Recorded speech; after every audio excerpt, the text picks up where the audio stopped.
I'm Michael Max, and this is Qiological. This is one of a number of special podcasts from the Shen Nong Society's day-long conference on Chinese herbal medicine. I'm sitting down here with Michael Fitzgerald and Dr. Yu from Sichuan, China. Dr. Yu just gave us a class. It was fantastic, and we're just sitting down to have a little conversation about a couple of things that came up for me in the class this morning.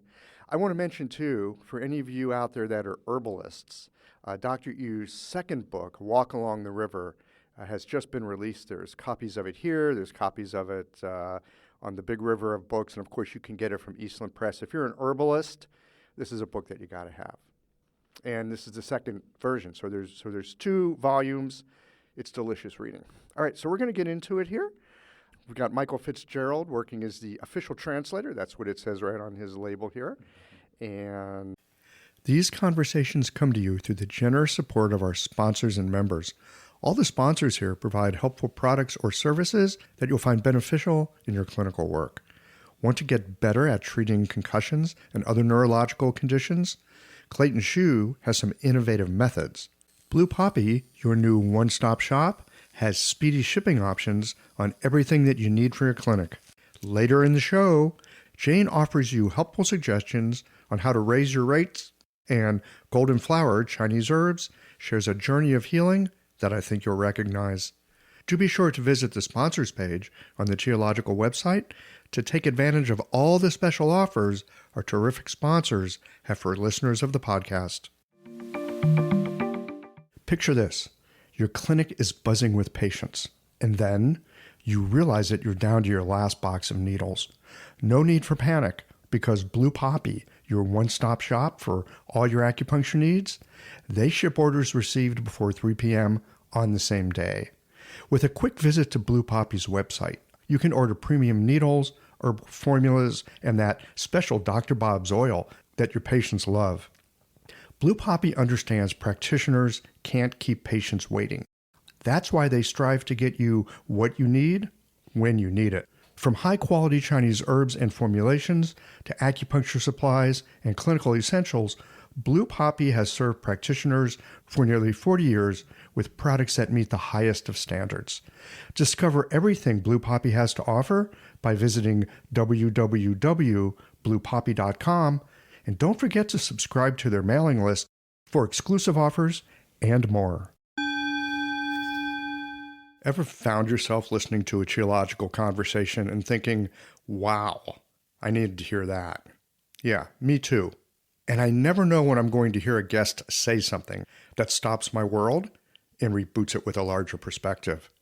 If these conversations have ever helped you to feel more grounded, more inspired, or just less alone in this strange and wonderful work we do, consider becoming a member or supporting the podcast with a bit of tithing to the donation jar. It helps keep the lights on here at the Qiological Sound and Motion Lab so that we can bring you these conversations every Tuesday morning. You'll find all the details at qiological.com. Thanks for listening and for being a part of this.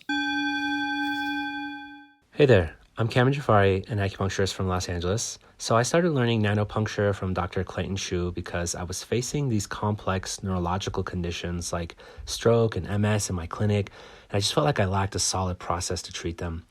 Brain-related issues always felt like a whole different animal, and I was looking for a clinical system that worked and could guide me through them. So after attending my first nanopuncture seminar, I was able to apply the process pretty quickly and with pretty amazing results. I remember the first stroke patient I saw afterwards was a guy who had had a stroke 2 years back, and he couldn't talk at all. And after a few treatments, he started saying a few words. And a few treatments after that, he could actually have conversations. It was pretty incredible. So this is why I feel like nanopuncture is the future of acupuncture neurology. And you can be a part of that. Their next seminar is on treating concussions and is being co-taught by both Dr. Shu and Dr. Ayla Wolf in New York City on April 26th and 27th. To learn more, visit nanopunctureseminars.com.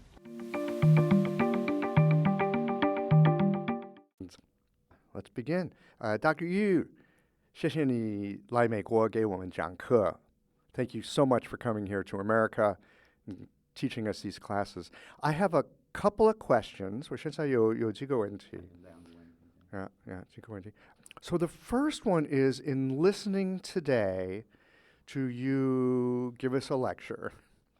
It seems that you were not paying so much attention to Zangfu as you were looking at the 6-level differentiation of where a problem is. I'm wondering, in your practice, in your work in China, do you think much about Zangfu, or are you mainly looking at the level that an illness is at?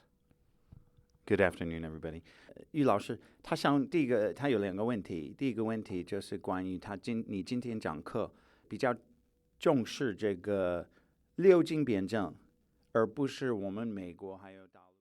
实际上，我们讲这个什么最原始的、最基本的，叫什么是八纲，对不对？So the first thing he said was that whatever seemed, if I understood him correctly, whatever seems appropriate, he'll use. So if that Zangfu diagnosis seems appropriate for this case, then he'll use that. Or if Leo 6 channel seems appropriate, then he'll use that. But really, at its root, 6 channel is really at the root of diagnosis, and it includes all other sort of methods of diagnosis. Now, behind 6 channel diagnosis is we usually think is the 8 parameters, right? What do we have? Yin yang, excess deficiency, internal, external. Why do I always have to forget that? Hot, cold? A hot, cold, thank you. And yet, so we think of that as that's sort of the overlying umbrella, and yet the interesting thing is the ancients did not talk about the 8 parameters. They didn't use that word, let's put it that way. They didn't use that term. And he went through his mind and he's saying, well, let's see, at the end of the Ming Dynasty, the beginning of the Qing Dynasty, no, they didn't use it there. And he mentioned this book called Yi Xue Xin Wu, maybe Insights into Medicine, Study of Medicine. No, he didn't use it there. He went on. He did use the character 8 for something, and he didn't clarify. But he said it seems that actually it wasn't until, I don't know the official term, but like 1949, after China sort of... The liberation. The liberation, thank you. That people who were assigned to sort of, create the medicine to be taught on a broader scale, wise as they were or whatever, decided to use this term, the 8 parameters, as a sort of a name to help understand these ideas that are obviously in Chinese medicine from long ago, but that term wasn't used yet, actually. So that's more of a newer term, and he really thinks more about looking deeply into the 6 levels, or looking at Zangfu if that seems to be what's appropriate. So first of all, he just wanted to make a correction, was that when he said that it was after the liberation in 49 that they started using this, he remembered there was a doctor from Shanghai who was a, official or unofficial, I'm not sure, member of the Fire Spirit, is that how you guys translate it? Fire Spirit School, Fire School, his nickname was, his name is Zhu Weiju, and his nickname was Zhu Fuzi. So he liked to use Fuzi a lot. He has a book, a very interesting book, which is also a discussion with him and his student called Shanghan Zhinan, if I remember correctly, if I understood what he said. Great book, actually, very interesting, and a physician of the modern era in the early 20th century. He thinks he may have used that terminology. He just wanted to be correct on his statement, but he's not sure he read it when he was younger, and he thinks so. But anyway, back to his own clinical practice and why he brought up Ba Gong, or the 8 parameters, is because he's saying that that's really kind of his base approach to diagnosis. And Liu Jing, the 6 channels, is very important and really is a practical manifestation tool of the 8 parameters. And 6 channel can include Zangfu diagnosis, can include the 3 Jiao, the 3 burners, burners diagnosis, qi, blood, what do they call it? Wei, qi, nutritive level and blood level. It can include that. So it can include a lot of things, the 6 channels. And so it's not just limited necessarily to what they wrote in the Shanghanlun, but a lot of that's included. So it's a useful tool, but I think he uses the 8 parameters. This episode is brought to you by Jane, the clinic management software that I use to keep my practice running smoothly. So, let's talk about something that can be a little bit uncomfortable, raising your fees. I know, this is something that might feel awkward, but it doesn't have to. With a bit of planning and care, you can handle it in a way that feels right for you and your patients. One tip, give yourself at least 2 months to prepare. This gives you time to get comfortable with the change and let your patients know what's happening.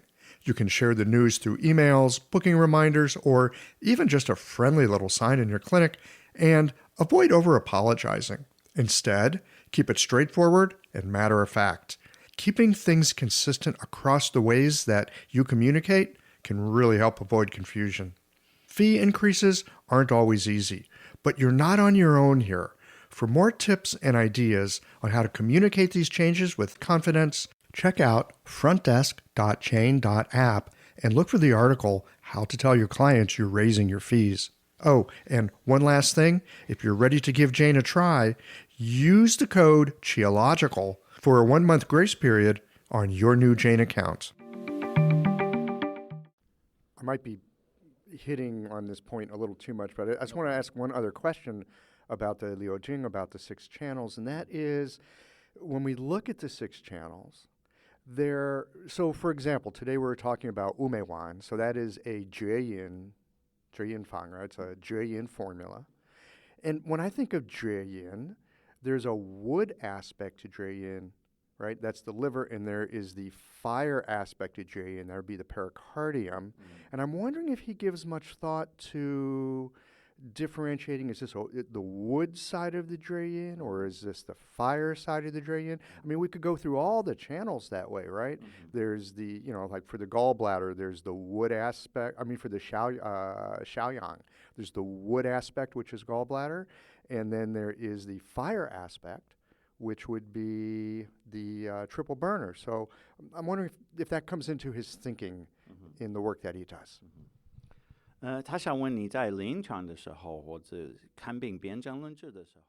In answer to your question, the way he responded was that he raised this thing that he raised a little bit today, which he didn't get into too much, which was that this line from the Neijing, which has been a thorn in my side, a minor thorn, but a thorn, because people don't explain it much. And talking about the qi transformation is the term of each of the different channels from of the 6 channels.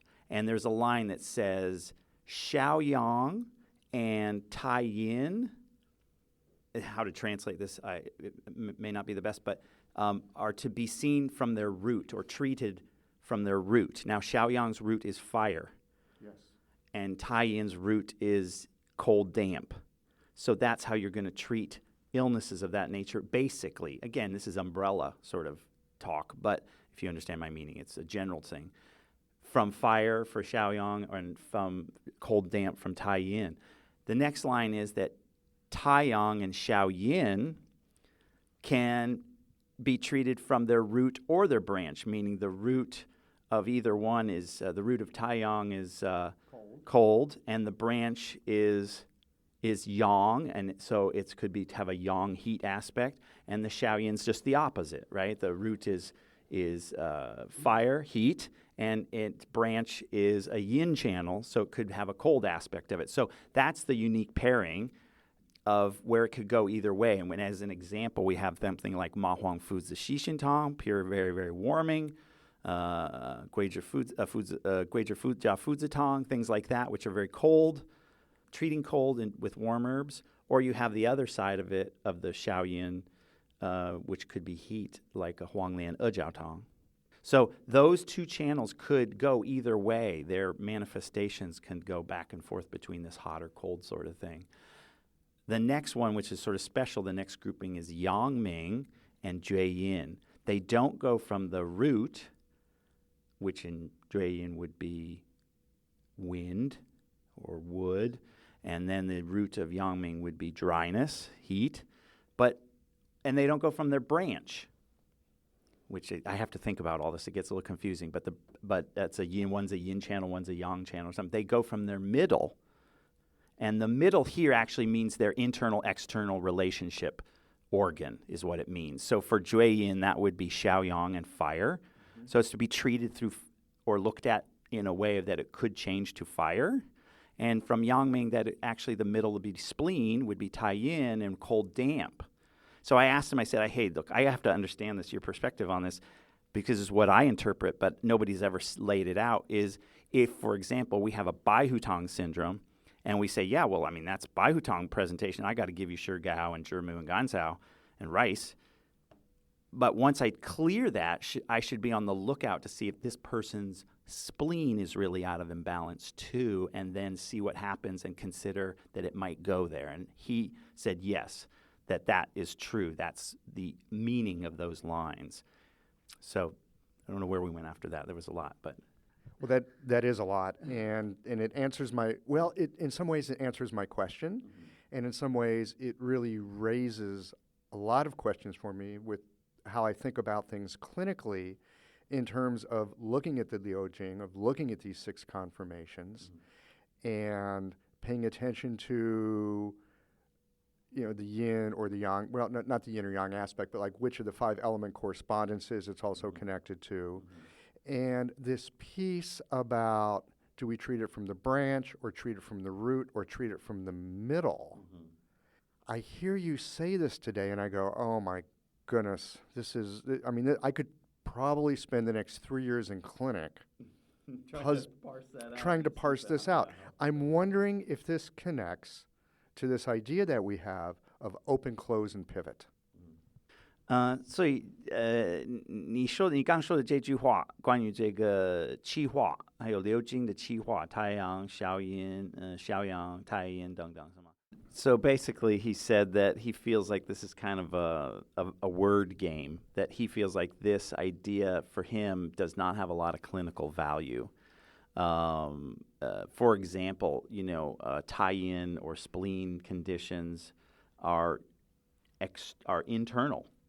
What does this mean to open? So tie-in governs opening. What does that mean? He says for him, it doesn't have a lot of clinical value.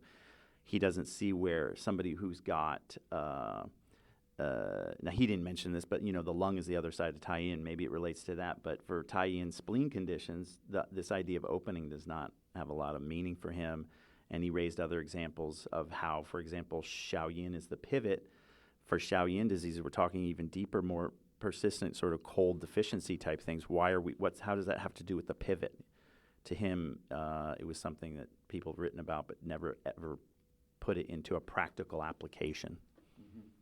I have, in my clinical thinking, it seems to me when I think of Kai Ho Shu, right, open, close, pivot, I tend to think, of course, of the Xiaoyang as pivot, right? We all learn that. It's very, very basic. But it seems to me that the pivot of the Xiaoyang is actually into the Jue-yin. And today, in listening to the class that you gave us, you were talking about Umeiwan, it's this Jue-yin issue, and you were saying that to bring it out, you would bring it out through the Xiaoyang. So I'd like to get your view of looking at the Xiaoyang in the Jue-yin as a kind of a pivot. The way that the Wu Mei Wan presents obviously has, the person is quite ill, and their healthy qi, as I understand him saying, is quite depleted, and there's obviously a large aspect of cold in the formula. And is the body have that ability to push that out or overcome that? And in that process, there is some heat signs. And once that healthy qi recovers and can push that cold out, its tendency is to go into a Xiaoyang presentation. I'll add my own 2 cents that it's sort of less on a theory thing as opposed to the theory matches the fact that that particular presentation, as it improves, it's sort of stuck in this place where it's got a lot of cold and building up heat. And as it's going to get better, that heat's going to come out into a Xiaoyang presentation more. Yeah, I think that's all he said. And my question for him was what now? I've forgotten. So I'll save it till later. Well, it would be good if you could think of it, because I think we're pretty close to an end with this at this point. I mean, Okay. we could go on and on, but I know we need to get back to the conference here. Yeah. So can you remember? Can I address one question that you brought up? my own 2 cents, and I don't know if Dr. Yu will agree with me, the pivot is terms of herbal Shanghan Lun, the pivot for Xiaoyang for me is not to Jueyin. Coming from a Xiaoyang and getting worse is not to a Jueyin, but the pivot is the spleen. That when you say Dazao, Zhiganzao, Renshen, and Shengjiang, what you're doing is protecting the next layer down, which is the Taiyin or the spleen, because that's going to be the next level. It's already weak. That's why you get the back and forth. So if anywhere that's going to go, and again, clinically could be a different thing. I don't know. Theoretically, and I think clinic bears this out somewhat, is that the next stage would be the heat's going away and you've got pure Taiyin. Imagine this. A patient walks into your clinic. They're carrying more than the pain in their body. There's a story there. A history woven with the stress of long days, the ache of things unsaid, and the quiet longing for something to shift. You listen, not just with your ears, but with your hands, your intuition, your heart. It's not just about needles or a formula. It's about connection. Understanding the threads that tie us together, mind, body, and spirit. That is where golden flower Chinese herbs comes in. Rooted in tradition and crafted with care, their formulas are more than herbs. They're a bridge between ancient wisdom and modern practice. Every bottle, a quiet partner in your work, helping you to meet your patients where they are. Because healing isn't just about treating symptoms. It's about creating trust, cultivating belonging, and helping someone feel truly seen. Golden Flower Chinese Herbs, your partner in practice and connection, where tradition meets care. So it seems when we're thinking about pivots, it could pivot into a number of different places. Possibly. Yeah, let's ask him about that, and then we'll go get some lunch. Yeah. Well, you were just talking about it. It could go from, as it goes deeper, you're looking to protect the spleen. It could pivot from a protecting fluids too. Yeah. Okay. Let's see what he has to say. 我刚刚提我自己意见，我想听你对这个我的想法有什么？因为我们刚刚。如果真的瘙痒病用小柴胡汤，你看它又在活解瘙痒、调理寒热、健脾活胃。 So in terms of the Xiaoyang, he was of course mentioning the other side, the Yangming, which traditionally many people, maybe most people, see the Xiaoyang possibly turning into a Yangming. And of course, that also makes sense with the Renshen in the formula because it's protecting fluids and you do have that dryness and there's that heat. But he also said that there's a possibility, really, depending on how you treat it with what herbs, it could go in many different directions. So in his point really being that you can kind of look at it from a theoretical perspective about what might be the next thing, but really it's highly dependent on how you treat it and the person's own constitution. He cautioned against, of course, if somebody has Xiaoyang sort of presentation or a Xiao Chai Tong presentation, that you don't want to overuse the cold bitter herbs. Maybe you add some herbs for heat toxicity. That might be okay, but to be careful because then you're perhaps damaging the spleen and stomach a little further. And using too many cold herbs, it could turn into a Taiying. He said that's possible. Or, you could damage the fluids and it become a Yangming sort of thing. Or it could go in other directions. It could go to any of them, really, at that point. And he didn't say this, but probably by extension, maybe any of the channels could possibly do that. Obviously, the Shanghan Lun is a book full of, this guy has this disease and the doctor made him vomit, and that was obviously wrong, and now what happens? And so that always exists, and that's a background of your constitution and how you treat. He again brought up the sort of Yangming Jueyin thing and how they have that unique thing where with the Yangming, and the Jueyin being seen from their middle qi, which is their internal-external relationship, are kind of unique compared with the other ones because despite the fact that we have Yangming presentation as an example, behind that is the spleen, and we have to be careful in how we treat it because we may be damaging the spleen by overdoing the cold herbs or the same thing, in that context of Jueyin. When we have Jueyin disease, we have a situation where their healthy qi is really depleted.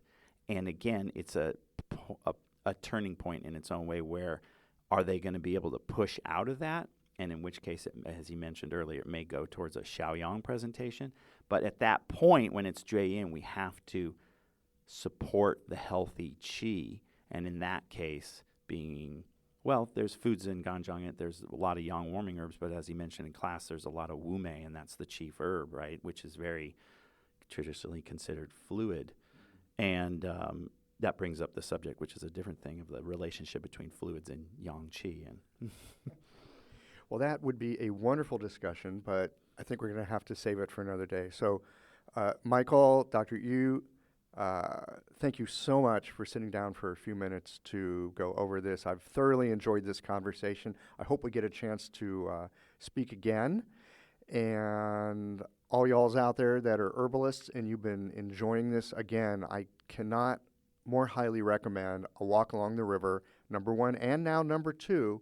Fantastic books, a great way to learn from Dr. Yu's vast experience. 于医生，谢谢你今天来跟我们讲。不谢，这个我的看法非常粗浅，非常浅陋。我说的不对的地方，还希望你多多批评指正。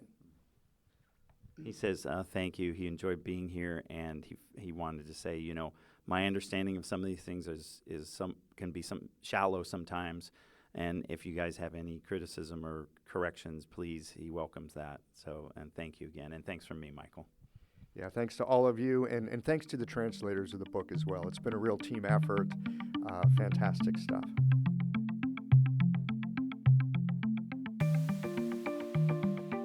I hope that you enjoyed this conversation as much as we did.